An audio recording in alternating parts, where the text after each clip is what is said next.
Hi guys, Captain Foley back with you again for another Eaglemoss review, and today we're continuing our look at Star Trek Online ships with number 3 in the collection.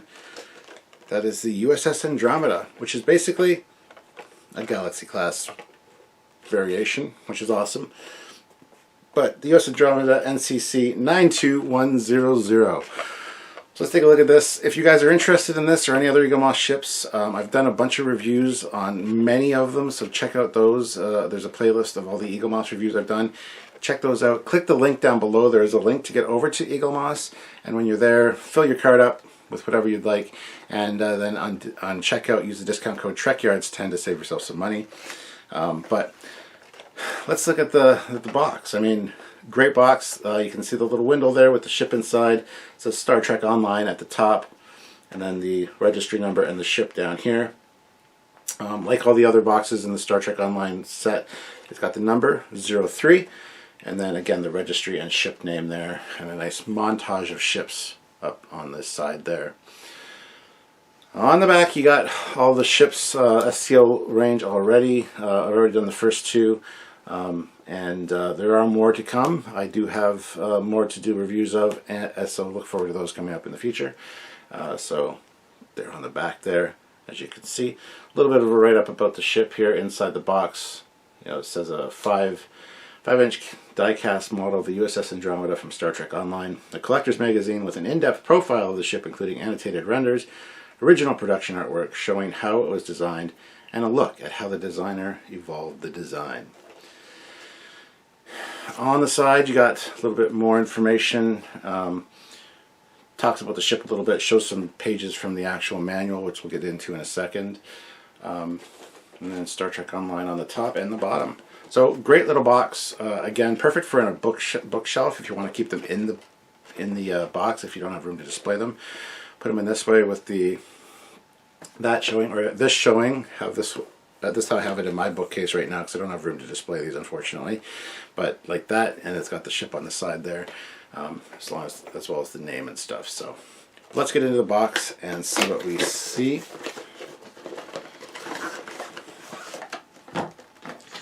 All of these come with a code, which could be redeemed on Star Trek Online there. So there it is there. And this says, captains can use the coupon code below to receive 50% off of any Tier 6 ship listed on the Star Trek Online store, PC only. So, and it expires December 31st of 2022. So, got a little bit of time to get these used up, but there's that there. I'm not going to show you my code because it's my code. So, ha. Alright, inside this is also the magazine, and I love these little magazines. They're a lot better than the original Eaglemoss magazines that came with the regular run of ships, just because those are regular magazine size. Didn't fit in the box, came separate. I didn't get a lot of them because of the way Eaglemoss ships things out. So these ones come in the box. They're the proper size. They're nice and small and convenient. You store them in the box. And they take up a lot less room if you don't want to store them in the box. So on the cover there we got a great shot of the ship. It says USS Andromeda NCC 9210, active 25th century, length 695 meters, role exploration cruiser. So, and number 3 at the top there. Opening the book, you got table of contents, and then assembly steps. It does show the ship here from the top, and then how to throw it on the stand. Well, don't throw it on the stand, slide it on the stand, but you know what I mean. And then some close-ups there of the actual 3D model they used to make this. And again, it looks fantastic. But we'll get into some close-up details as we go. Here we got a USS Andromeda. Beautiful shot of it in orbit of a planet. That says NCC 92100, building a new iteration of a fan favorite meant trying to capture the essence of the impossible. The USS Andromeda represents a 25th century iteration of the Galaxy-class starship design philosophy. And I approve of this design. I love the Galaxy-class. I love the take that this one takes on it. Kind of gives it a bulkier look. I like that. I think that's great. Going to the next page, you got some nice shots of the ship there as well, and again more right up on the history of the ship and the design. It says here, the Andromeda's large internal volume makes it ideal for long-range exploration and colonization missions. The Andromeda's molecular cohesion nullifier field disrupts target vessels in close proximity. A large main deflector dish provides a versatile particle projection system for scientific research, and the Andromeda's dorsal sensor array provides unprecedented passive scanning capability. So definitely a good scientific explorer, which I like. Next up, we got the page with the orthos on it. Now the orthoses are always great. I am a ship guy. Love seeing orthos of any ship and all the callouts on there as well. So again, it looks great, and from the front and the back and the side, it's just such a great improvement almost on the Galaxy class design. I really like that, and this is one of my favorite STO ships for sure. So here it says length 695 meters, crew 830, and commissioned in 2409. Designing the USS Andromeda, there's a whole section there and a little bit of some drawings up here. Those drawings say, Moroni began with a collection of sketches hoping to find new ways to break the recognizable Galaxy class layout. After reviewing the ship selected pieces from several sketches from Thomas to include in the next design iteration. Thomas Moroni was the one that did this, and we have had him on the show multiple times. He's a great guest to have, and we look forward to having him back again. If you haven't seen any of the videos with him, check them out. Just type in Thomas Moroni STO Trekyards in the YouTube search thing and you'll find him. Down here it's got a little thing of the ship here. This is the Venture class starship, an STO original design created by Adam Williams, was the starting point for the Andromeda. So moving on, again, you got some more computer design sketches there. A nice badge here.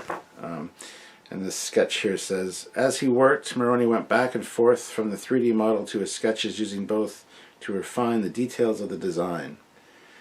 Moroni created this clasp patch for the Andromeda in tradition of Rick Sternbach and Mike Okuda.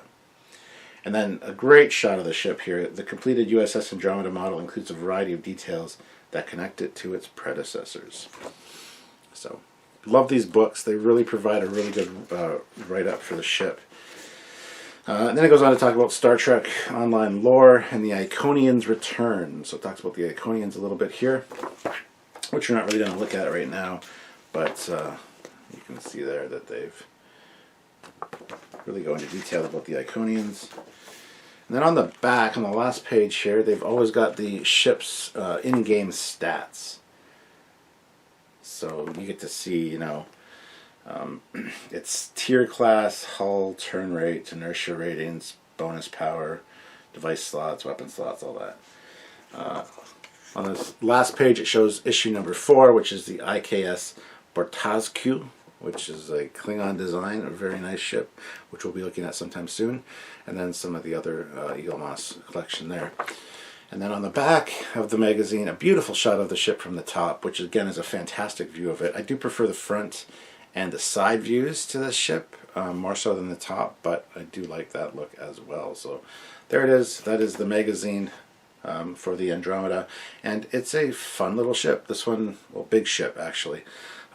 This one was designed to explore the deep regions of the Delta Quadrant and things. So very, very, very cool. So let's look at the ship itself.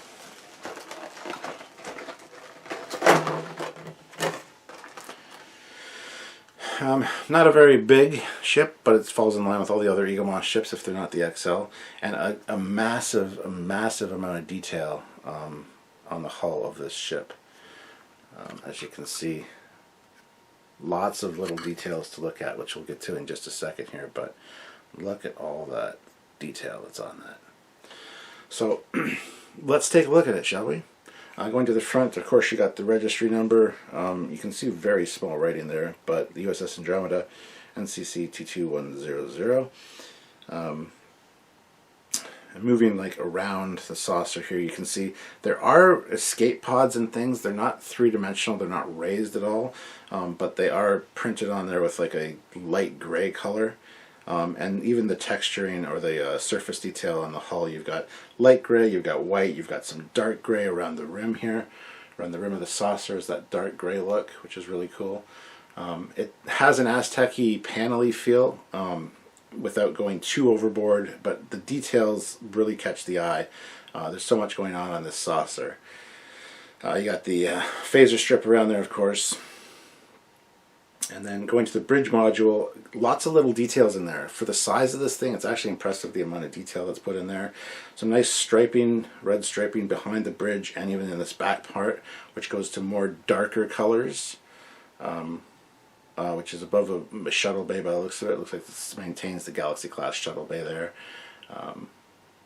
So really great detailing. Moving back from that, you got like I said, more escape pods, more details. You got the little United Federation of Planets logo, which you can change to your own fleet symbol in the game, but those are on there, which is a nice little thing. Flipping it over, there's less detail on the bottom, less color deviation, but you still got that dark ring around the inside, not just the inner part, but also like right behind the phaser strip. There's that darker ring, which adds a lot of character to it. Again, light gray and a little bit darker gray paneling in the middle, the registry number there, and then of course the escape pods and stuff there. Lots of escape pods around the outer ring, but that's, there's a lot of crew on this ship, so you need those. Moving down to the neck, again you got some really nice little details with some red accents near the top there, and then just kind of a mottled looking color. Mottled, I meant to say, not mottled, but mottled.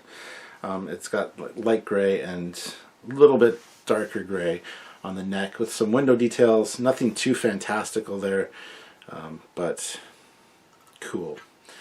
Now we're going to move to the back of the neck, and again the neck is very much an extension of the saucer. It very much bleeds, like slopes back, which is nice. So back there you got the pinstriping. You've got some additional details that look like, well, there are windows there. There are little phaser strips, even some white things which appear to probably be shuttle bay doors, would be my guess. And then just some greeblies and stuff in the middle there. And then a really big impulse engine, which is yellow and red with red pinstriping around it, adding to that detail. So the neck looks really good.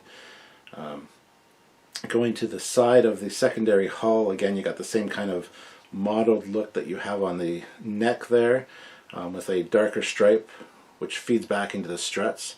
And these struts here have a really nice dark accent on the front of them, with the red pinstripe at the back. And again, you got the ship's name on the left hand side and the registry number on the right hand side, in front of some phaser strips as well. Going to the deflector, you got a nice clear plastic deflector. You can actually kind of see inside the secondary hull, but it's got the gold or coppery kind of look accent to it. On each side is the darker gray of like venting. On the bottom, again, a very dark gray, but red pinstriping. You got the little delta there as well, leading back to, one can assume, are more escape pods and things like that, which also leads into like a lighter color at the side there as well. Moving back from that, you got the back parts here, which has a lot of the detail that also the Galaxy class Enterprise D has. Some different paneling and stuff in there, which is very reminiscent to that, and the phaser strips, as well as the details on the struts. On the lower side of the struts, you've got, again, more red pinstriping and a nice phaser array, phaser strip on the where the nacelle curves up at a 90-degree angle there. So really nice. Now the nacelles themselves are super great. I really like the shape of these. The top has some really nice detailing. Again, you got that delta, the pinstriping, but it's interrupted by dark sections with the blue glow between them of the warp coils in there, and that just looks fantastic. From the front, trying to see here if they glow. Yeah, the Bizarre collectors are red in there, and they do glow if they have a light behind them, which is nice. It's really hard to tell whether they're red or not.